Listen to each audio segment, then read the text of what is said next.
Bonjour! Cette petite vidéo est pour vous aider avec les conseils post-opératoires. Tout d'abord, quand vous allez quitter la clinique, on va vous remettre un sac avec certains éléments, entre autres le guide de conseils post-opératoires, un sachet de compresse au besoin, un sac qui peut servir de sac chaud ou sac froid pour la période post-opératoire, ainsi qu'une brosse à dents à poils souples pour l'hygiène en période post-opératoire. Donc, si on passe à travers le guide ensemble, premier élément, on parle de l'enflure. Donc, l'enflure peut être présente à la suite de votre chirurgie, tout dépendant de l'intervention que vous avez subie. L'enflure peut être plus importante aussi, tout dépendant de chaque patient. Certains vont enfler plus, d'autres moins. L'enflure va augmenter sur une période d'environ de 72 heures. Donc, 48 à 72 heures, on va avoir une enflure qui va progresser pour atteindre son pic, puis par la suite va descendre sur environ une semaine. Donc, on n'a pas à s'inquiéter si au bout de 2-3 jours, on a encore une enflure importante. Pour prévenir l'enflure et aider à la diminuer, c'est important d'appliquer de la glace, soit de la glace que vous avez à la maison ou encore ce sac qu'on va faire réfrigérer selon les instructions qui sont jointes. Il faut l'appliquer 5 à 10 minutes chaque heure, donc on n'a pas besoin de le mettre en permanence. C'est important d'appliquer la glace, le froid pour le premier 48 heures, puis par la suite, on va appliquer de la chaleur.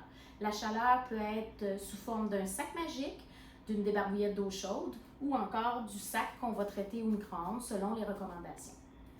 Pour ce qui est du saignement post-opératoire, le saignement est rarement un problème. On peut avoir à l'occasion une salive qui va être teintée rosée pour quelques jours, ça c'est normal.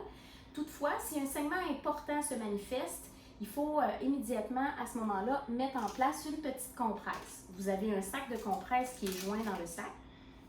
Vous prenez une compresse, vous la pliez en deux et vous allez la mettre en bouche au site où vous avez eu l'extraction et vous croquez dessus pendant 30 minutes. Si jamais en retirant la compresse, il y a encore du saignement, on répète l'exercice. Ou encore, on peut utiliser une poche de thé qu'on va mouiller sous l'eau et mettre en place et croquer aussi pour 30 minutes. Si après ces mesures, le saignement persiste toujours, vous pouvez nous rejoindre au numéro d'urgence qui est mentionné dans le livret. Pour ce qui est des sutures, les points de suture sont des points résorbables, c'est-à-dire des points qui vont fondre, qui vont se détacher, qui vont tomber seuls. La plupart du temps, c'est ce type de suture qu'on va utiliser. Si votre chirurgien a décidé de mettre des points non résorbables, un rendez-vous va avoir déjà été prévu avec vous pour les retirer et ils vont vous avoir donné cette précision au niveau des conseils post-opératoires. Les points vont tomber selon chaque individu entre une période de 3 à 7 jours. Donc, il n'y a pas d'inquiétude si jamais les points tombaient plus tôt que plus tard. Il faut simplement s'assurer que l'hygiène est adéquate. Pour ce qui est de l'alimentation, c'est important de bien s'alimenter même en période post-opératoire. Ce qu'on va favoriser toutefois, c'est des aliments qui ont une consistance liquide ou molle, comme par exemple des purées, des potages ou encore on peut y aller avec des consistances liquides sous forme d'ensure ou de boost que vous allez retrouver en vente libre à la pharmacie. C'est important de bien s'alimenter et d'éliminer les aliments durs pendant la période des premiers jours post-opératoires, puis progressivement revenir à une alimentation normale en réintroduisant de façon progressive les aliments plus durs. Pour ce qui est de l'hygiène, je vous ai mentionné qu'il y avait une petite brosse à dents pour effectuer l'hygiène dans la période post-opératoire. C'est une brosse à dents qui a des poils souples. Donc, vous pouvez brosser vos dents, brosser la gencive sans danger, en faisant toutefois attention dans la région où les points sont en place au niveau de la gencive. Donc, pour la première semaine, on va utiliser cette brosse à dents-là plutôt que votre brosse usuelle à la maison. Vous allez avoir aussi de prescrit un rince-bouche pour la plupart, ou encore, vous pouvez confectionner un rince-bouche en utilisant 1 litre d'eau qu'on a fait bouillir, qu'on utilise à température pièce, dans lequel on va mélanger 2 cuillères à thé de sel. Donc, on peut utiliser le gargaris d'eau salée ou encore le rince-bouche selon les recommandations qui vous a été faites. Ce qui est important, c'est d'attendre le lendemain de votre intervention chirurgicale avant de débuter l'utilisation d'un rince-bouche et de gargariser. L'engourdissement. En période post-opératoire, principalement avec les dents de sagesse, il est possible d'avoir une zone engourdie au niveau de la lèvre ou du menton, la région cutanée, à la suite de l'intervention si les racines étaient près du nerf dentaire inférieur. Donc, il ne faut pas vous inquiéter, c'est une conséquence qui souvent va être temporaire, transitoire, qui peut durer quelques jours, quelques semaines. La personne qui va vous appeler au niveau de la période post-opératoire, le lendemain de votre intervention, va valider avec vous s'il y a présence d'un engourdissement en post-op.